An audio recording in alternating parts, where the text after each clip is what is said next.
Morning,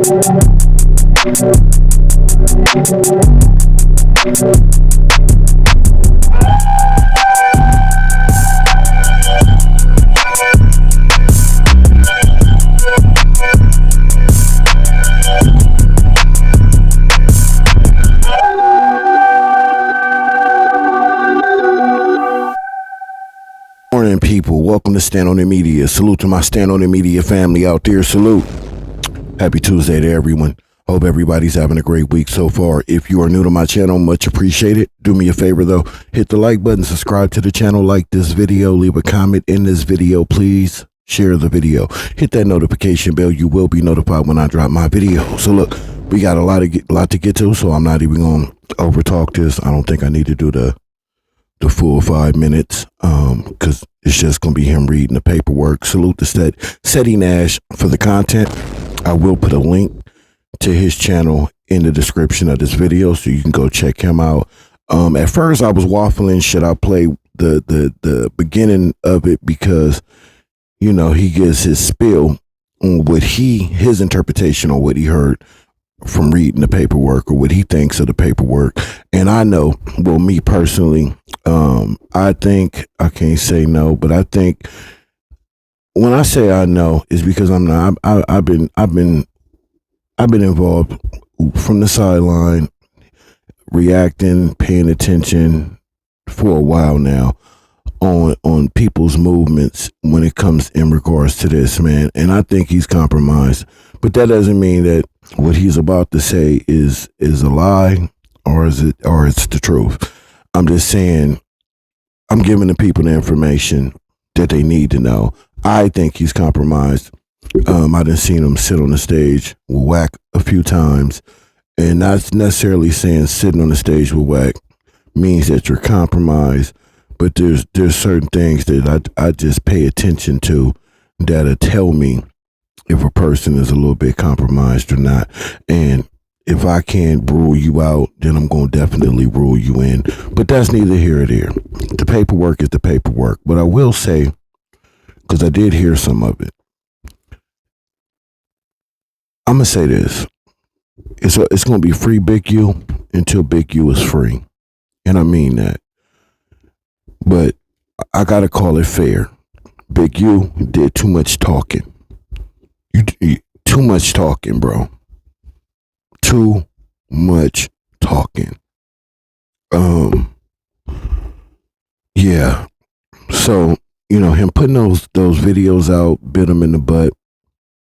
He spoke on he said something to the effect, because I want you guys to hear it, and I'll let ceddi Nash tell you that pretty much he can get Donald Trump to pardon him. He has Donald Trump in the back pocket, kinda type of thing, because he said he can get the orange fella to pardon him. You know, stuff like that, man. Even though I feel like, yeah, if he feels, he can feel how he wants to feel. That doesn't mean that Donald Trump is actually going to do it. That's just one of those things. You don't want to say it, because even though it can be a joke, it can be harmless, they're going to use it. They're going to weaponize it and use it against you. Straight up. So why do it? You know what I'm saying? I just see a lot of mistakes being made on Big U's behalf, that I'm still optimistic, because he's really up against it. And it's the prosecution's job to paint the nastiest, ugliest, dimmest picture possible. But, you know, this is what I will do that ceddi Nash is not doing.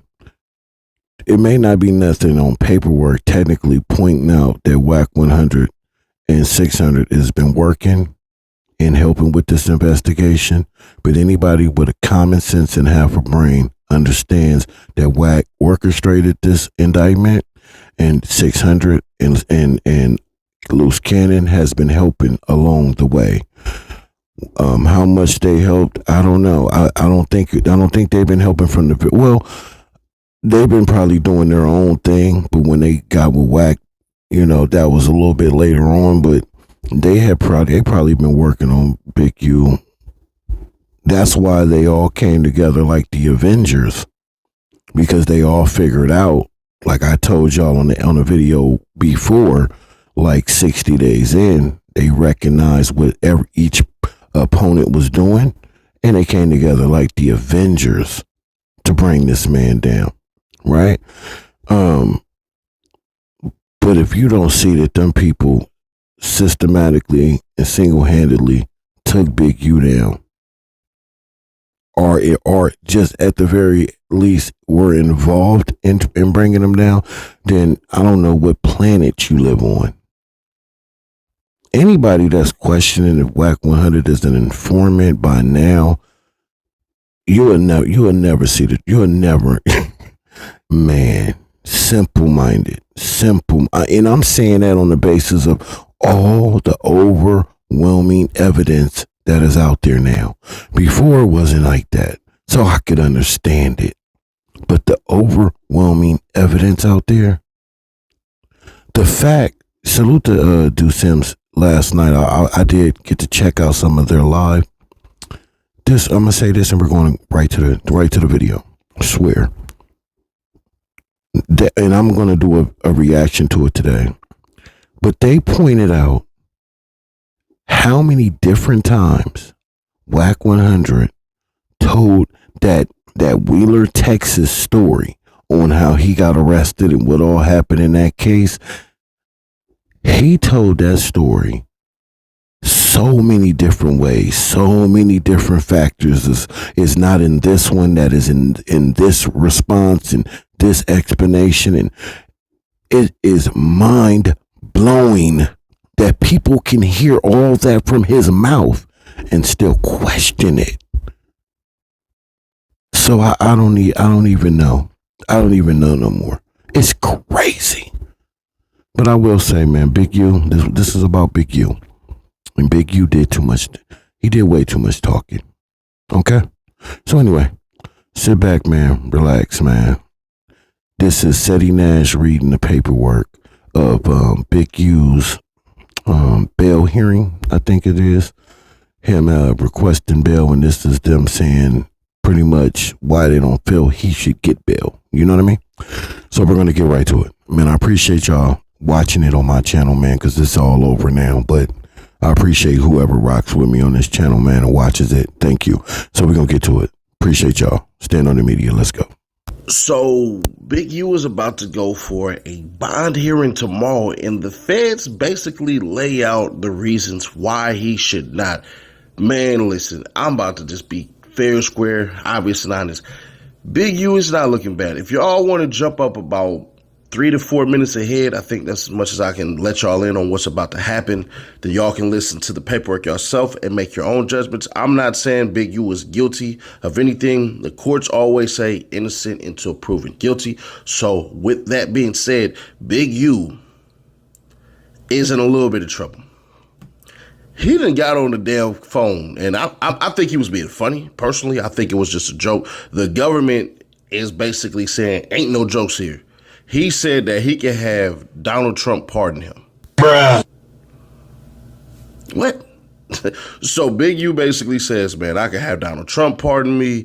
He's talking about certain things on the phone. But one of the biggest things that happened is that video that he dropped to the internet talking. I had my speaker up, so I had to turn it down real quick before it did that noise. But let me just say this real quick, because this is supposed to be a channel that educates and reaches out to the younger generation. And I wouldn't be right if I didn't do it. And I meant to do this in my intro, but I never plan those things. I just talk. Listen, younger generation, listen to me. Because what it appears to me and what it sounds like to me, Big U knew he was being watched by the feds for a while. It sounds like he even knew that the feds were coming that next day. Listen to me, younger generation. I don't want you to do any crimes at all. Find another way.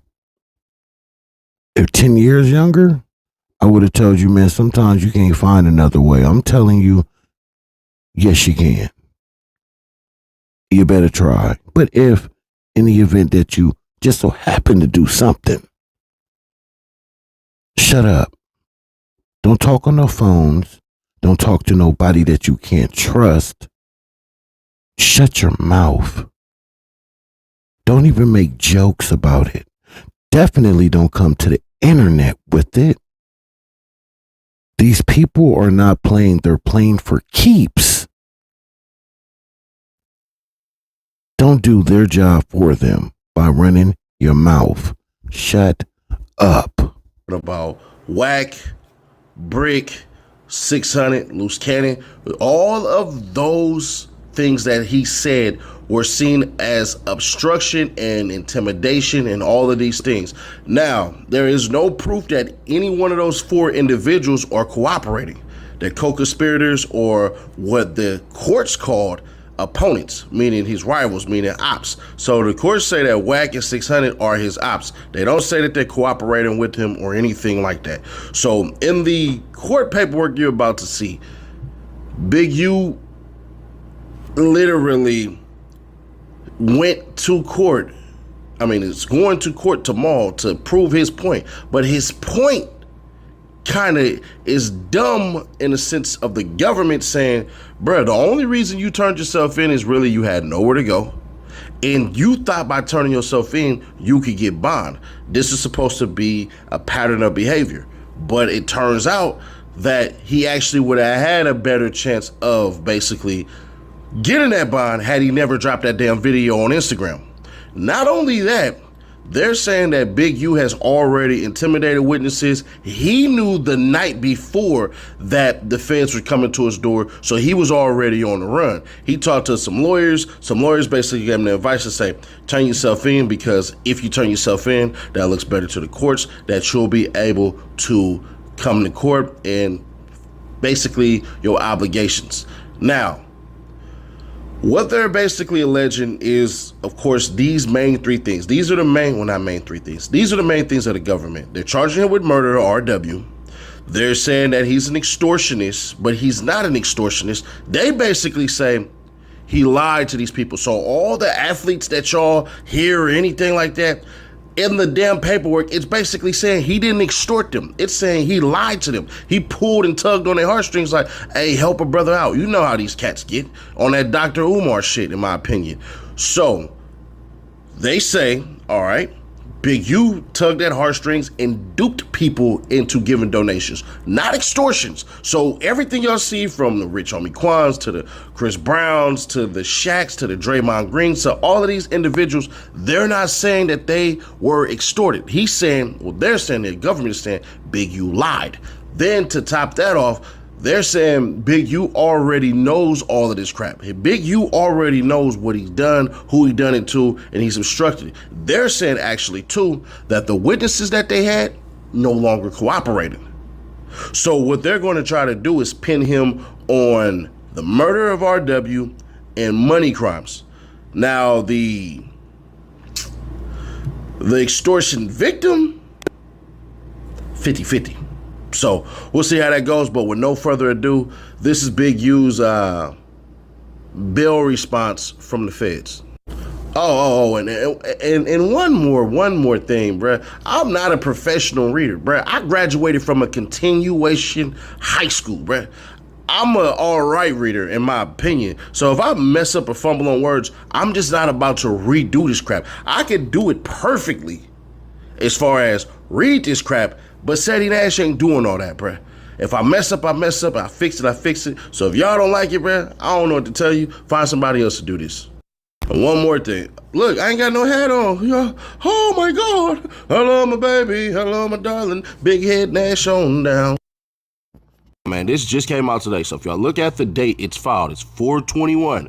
That means today. I don't want to hear anybody get on here and start dissing me and all this crap. Man, listen, I'm not trying to hear nothing. So the hearing date is scheduled for tomorrow, 9:30 a.m. West Coast time.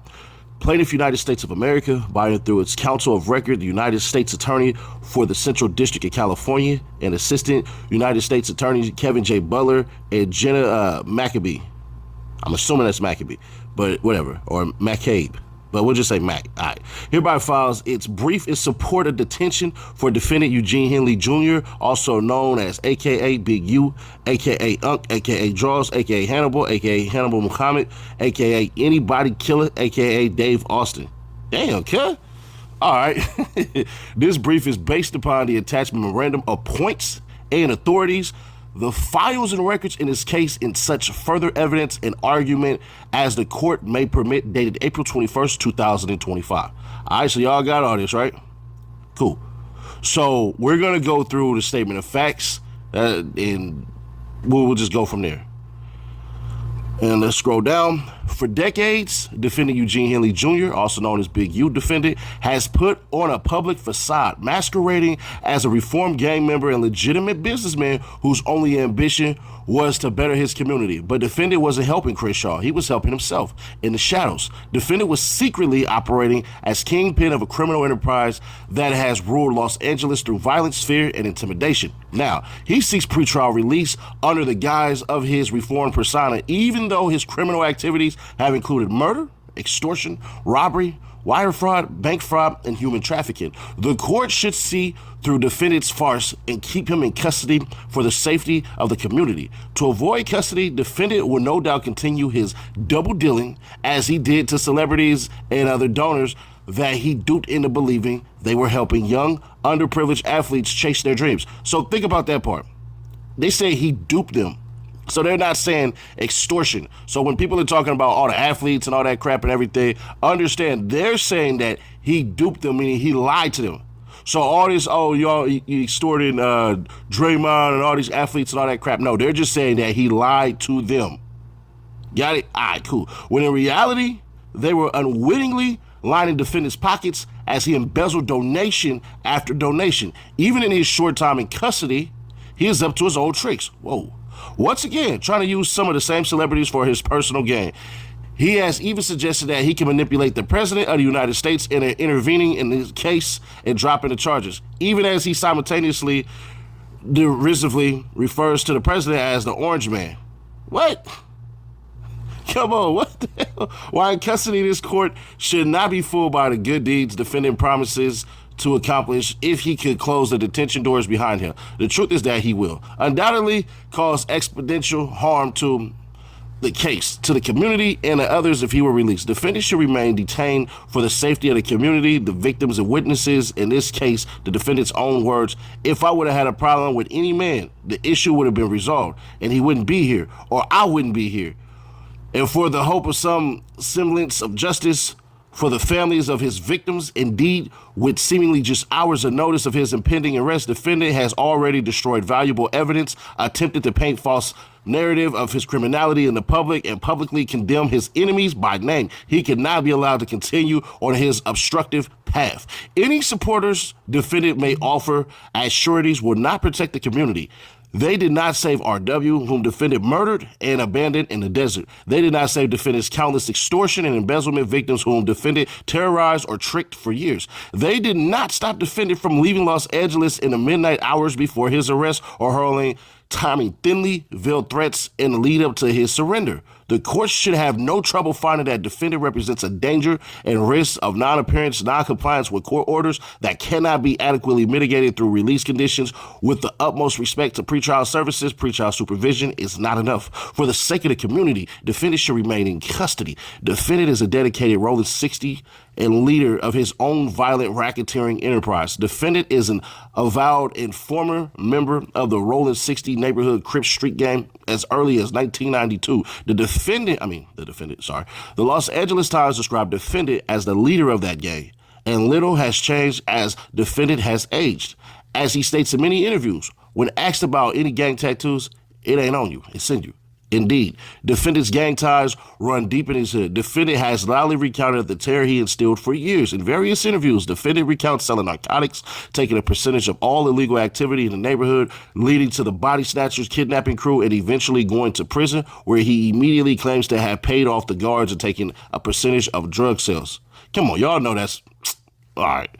Now, after an investigation spanning more than 4 years, defendant was charged with running the Big U enterprise from at least 2010 until his arrest, which often used rolling 60s as muscle in his criminal activity. Specifically, defendant often assisted by rolling 60s or other members of associates of the Big U enterprise, use intimidation, fear, violence, threats of violence, assaults, extortion, and murder in the streets for power and profit. Through the media and his nonprofit Developing Options, defendant portrayed himself as the neighborhood savior and drawing in donations and government resources intended to benefit at-risk youth, but which he oftentimes used to fund his lifestyle instead. Despite his life of crime, defendant never wanted to return to jail, so he went to great lengths to avoid law enforcement detection, tamper with witnesses, and otherwise obstruct justice. Recent examples of defendants' acts or threats of violence: murder of RW, and I don't even know if I really want to read this, but whatever. In 2021, defendant drove to Las Vegas with another enterprise member to confront RW, a rapper signed a defendant's record label who was also a close friend of defendant's son and someone defendant had known for years. Apparently upset about RW's lack of studio production and purported diss song.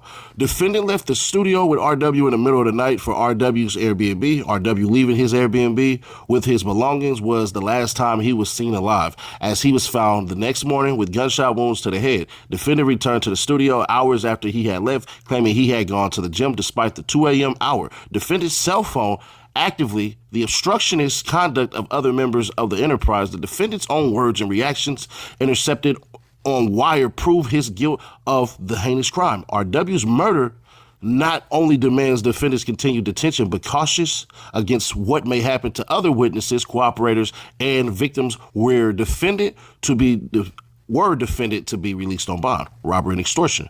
Throughout the period of interception and before, defendant was captured on audio and video recordings extorting victim one, both through a co-defendant, Sylvester Robinson, and personally. In doing so, defendant and Robinson frequently threatened violence against victim one if he failed to pay their fees. Those threats were not empty. When victim one started to ignore defendant's calls demanding extortion payments, defendant sent multiple armed robbers to victim one's dispensary to rob him and then demanded $10,000 from victim one to prevent future robberies. In multiple intercepted calls, defendant and his co-conspirators discussed even more robberies they were committing. Robinson also frequently told victim one about defendant's violence, including that defendant was the only OG still actively committing murders. In addition to the constant extortion of victim one, defendant extorted victim two for $30,000 for a party thrown in defendant's honor in December 2021. When the victims requested to pay only $20,000, defendant responded with force, threatening, "I'll tear that bitch up. It won't be a club there no more." And then sending Robinson, another co-defendant, Mark Martin, and members of the Rolling 60s to confront victim two at his business and extort $30,000 from him. While the substantive extortion counts are currently limited to just some of those extortions of victim one and victim two, they are not defendant's only extortions. For example, on October 19, 2021, defendant told victim one and defendant was taking over the extortion of another business owner. Then, on November 7, 2022, on an intercepted call, after yet another extortion victim stated that defendant had not fully paid the extortion victim for work on defendant's vehicle, defendant directed Martin to call the extortion victim right now and stated that he would go out there and kill that nigga. On February 14, 2023, on Valentine's Day, on another intercepted call, Robinson told defendant that Robinson told Jew Boy that he owed the Big U Enterprise money, that they would allow a payment plan, but if he did not pay, they were going to shut this motherfucker down. Power to direct violence. Making him that much more dangerous, defendant holds power over others, threatening and committing violence. For example, on November 23, 2022, on an intercepted call, defendant said that he could pay 3 people $50 each to beat up someone and described paying people to mess up a store that was refusing to provide defendant a discount. On April 17, 2023, on another intercepted call, defendant directed an individual to deliver a message to another marijuana dispensary owner. That defendant said, "Fuck him," and that he fucked with the wrong guy. Despite a prior 23-year sentence for armed robbery, defendant stayed armed. Since at least July 20th, 1992, defendant has been prohibited from even possessing firearms based on his felony convictions for second-degree robbery with a firearm, conspiracy, and drug trafficking, for which he received a 23-year prison sentence. Upon his release from prison, he nevertheless continued to use firearms himself, like he murdered RW and directed others to use firearms, like when they robbed Victim One's dispensary. Throughout his investigation, recordings corroborated that defendant constantly was armed. On October 22nd, 2022, Robinson told Victim 1 that defendant and Robinson will be attending an after party at a club that Victim 1 was promoting and that a pat down is out because defendant will be in attendance, implying that defendant was armed. On an intercepted call a month later, defendant told an incarcerated individual that anyone coming at him better come correct because defendant always has two blowers, i.e. firearms on him. On January 3rd, 2023, on an intercepted call, defendant described to an incarcerated individual tooling up with firearms to travel to Crips neighborhood because we were the most arrogant, bougie, self-righteous motherfuckers on the planet. On April 1st, 2023, on another intercepted call, defendant asked someone to grab defendant's blower, which he left on the ground, and a blue sweatshirt in front of a tire. Defendant is not only a physical danger, but a financial danger too. Defendant's crimes against victims are not confined only to violence.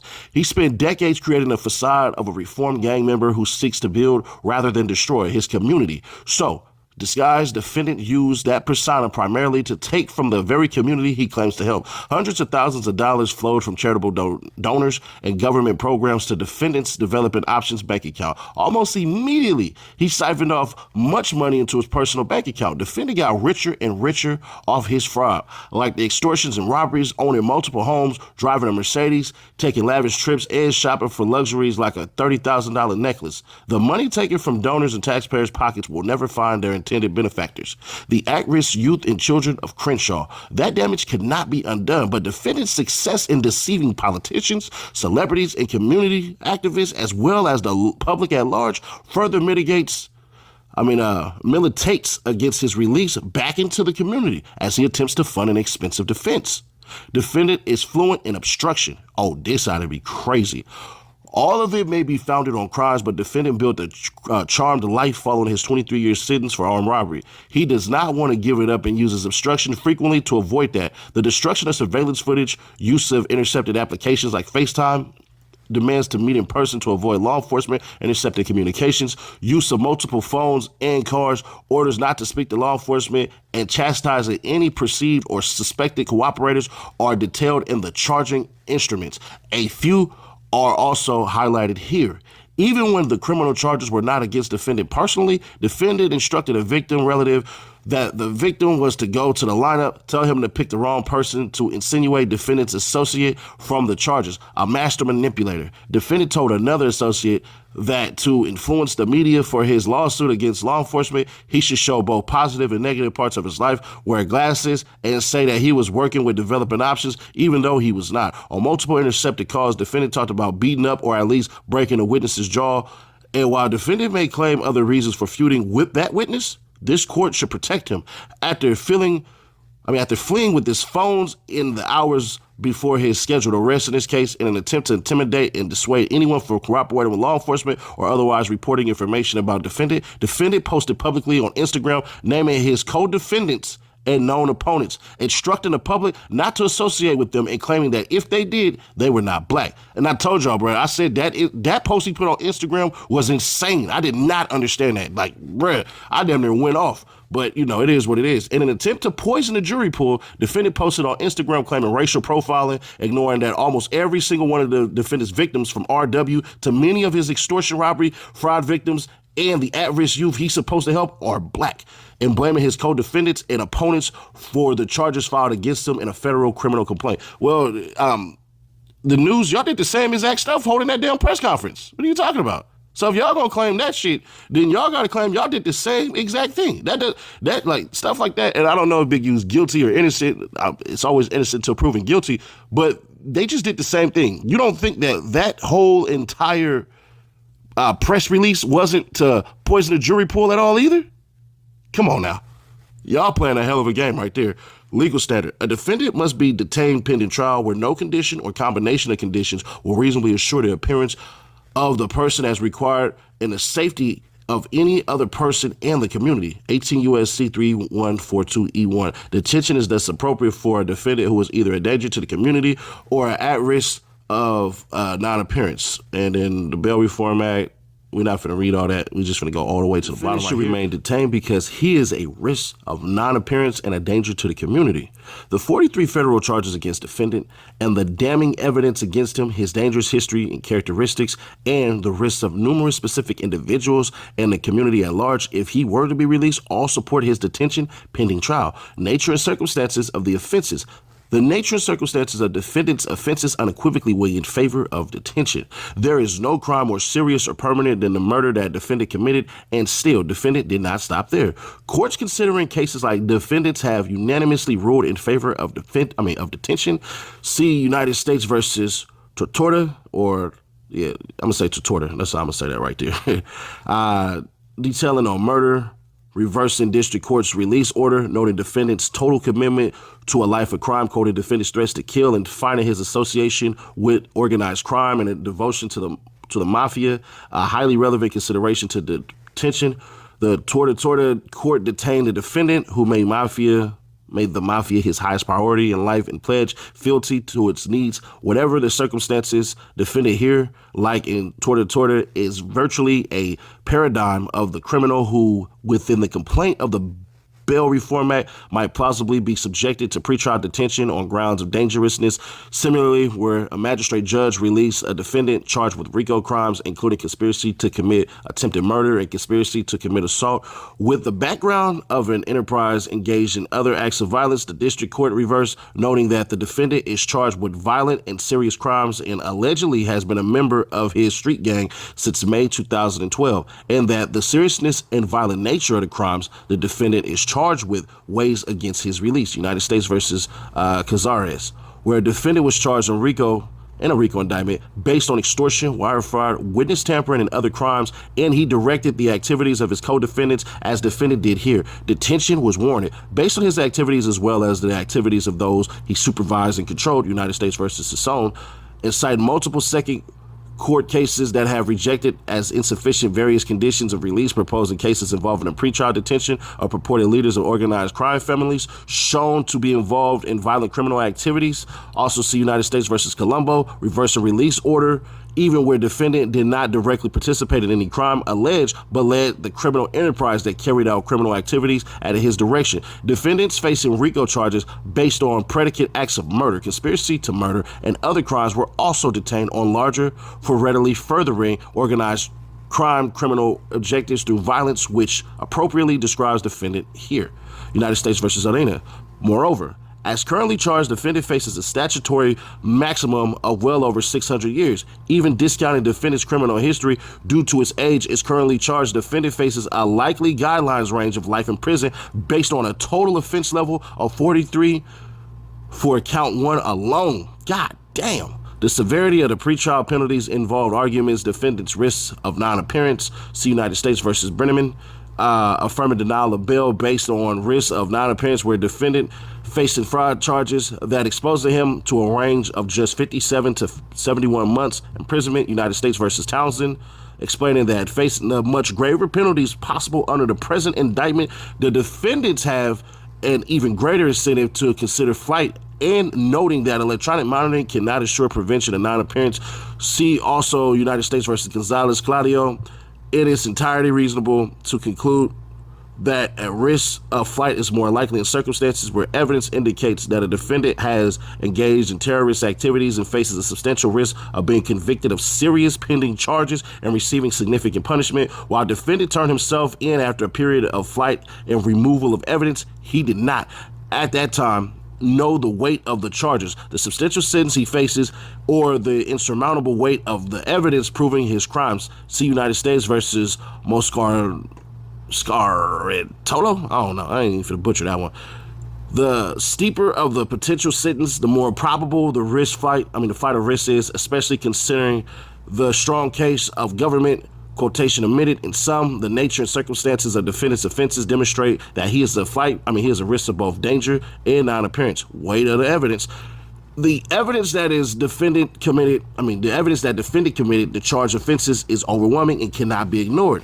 In assessing defendant's risk of danger and non-appearance in this case, see United States versus Aslian. I don't know. I'm finna stop doing that shit. We just finna keep on reading, man. Given the nature of the crime and the strength of the government's case, we find that the government has met its burden of showing by clear and convincing evidence that no condition or combination of conditions will reasonably assure the safety of the community. Emphasis added. Defendant was captured of audio recorders and intercepted wire calls discussing various violent and other crimes for months and even years. Many of his extortions were themselves captured in recordings. The financial records and tax documents do not lie either.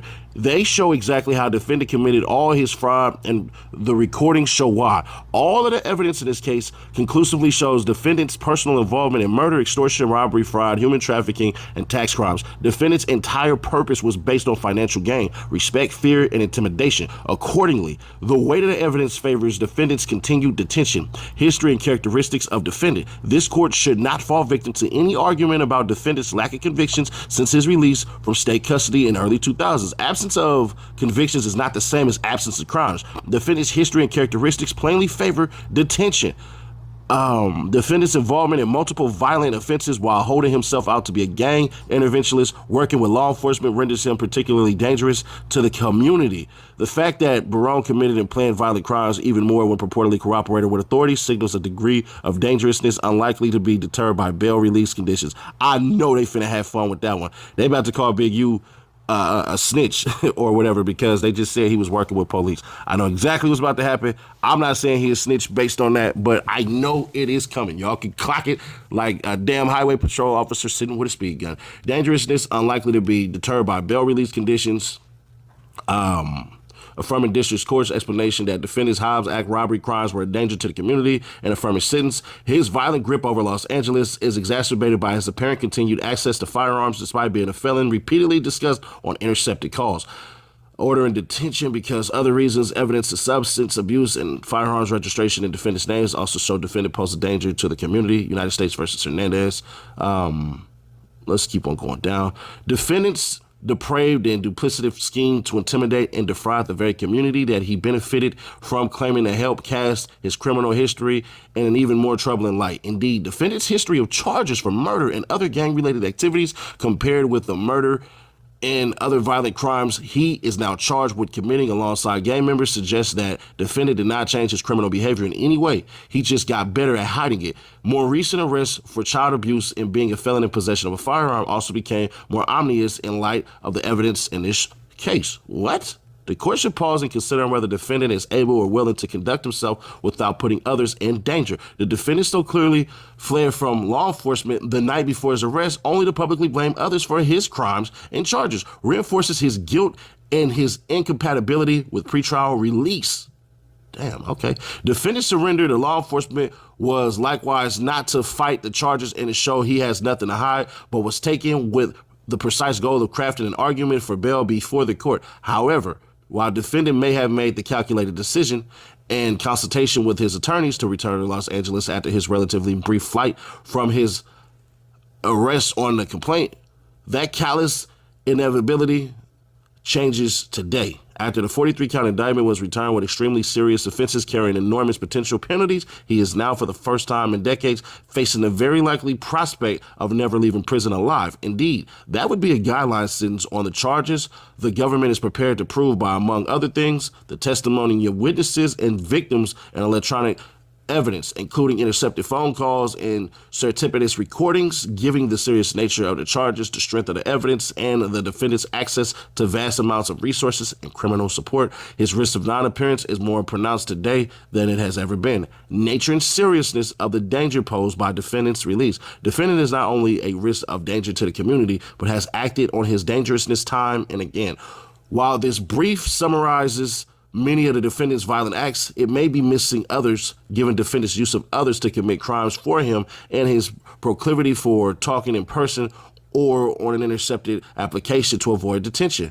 And still, defendant's varied crimes are still omnipresent in his recorded communications. Further, defendant's release will pose a serious risk to individuals who have assisted the government in this case, as well as witnesses and victims who have so far refused to cooperate or provide statements because of what they know. Whoa. As defendant made clear in an intercepted call on January 5th, 2023, being a rat means you are done, indeed. Trying to intimidate and dissuade anyone from cooperating with law enforcement or otherwise reporting information about defendant before turning himself in, defendant posed an Instagram video naming his co-defendants and known opponents, instructing the public not to associate with them and claiming that if they did, they were not black. This tracks with the means and methods of the enterprise described and the indictment threatening or pressuring victims or witnesses of crimes committed by members or associates of the Big U enterprise to avoid interaction with or to provide untruthful statements or testimony to law enforcement officers. Defendants' release would pose a serious risk to the safety of those specific individuals. They're basically saying, hey, if we let him out, he's going to basically get on the internet and tell about all the people that right now are protected that's about to come out and tell. Threats of physical harm to cooperating witnesses risk serious danger to the witnesses themselves as well as to the community more broadly. To be plain, such conduct fundamentally endangers the integrity of the judicial process. United States versus, I just said I'm just going to stop reading that. Let's go to, you're talking about LaFontaine, explaining detention, maybe even more justified or violations. We're not doing that. Then in cases where defendants' past criminality was said to support a finding of general dangerousness and rejected contention that her attempts to influence the testimony of witnesses did not constitute the type of danger to the community that would support detention. They must be talking about something else, because there's no way. Even the nonviolent forms of obstruction of peace pose a sufficiently serious danger to the community such that pretrial detention is warranted. That's all in quotes. So no bail resources can mitigate defendant's danger to the community is light of the severity of his charged offenses and his obstruction during the investigation and following the announcement of charges. And then we're going to go down. Likewise, any proposed release conditions, including electronic monitoring, would all suffer from the critical flaw and that they depend on defendant's good faith compliance in order to be effective. In particular, electronic monitoring does not prevent a defendant from committing crimes within the monitoring radius, and there is no reasonable way to assure that a defendant would not make impermissible stops or detours on his way to places permitted under the restrictions. Let's keep on going. Because defendant's personal commitment to abide by release conditions is the key factor for determining his fitness for bail. In particular, given defendant's history of engaging in obstructive conduct, no condition on the bond form could prevent and detect such conduct.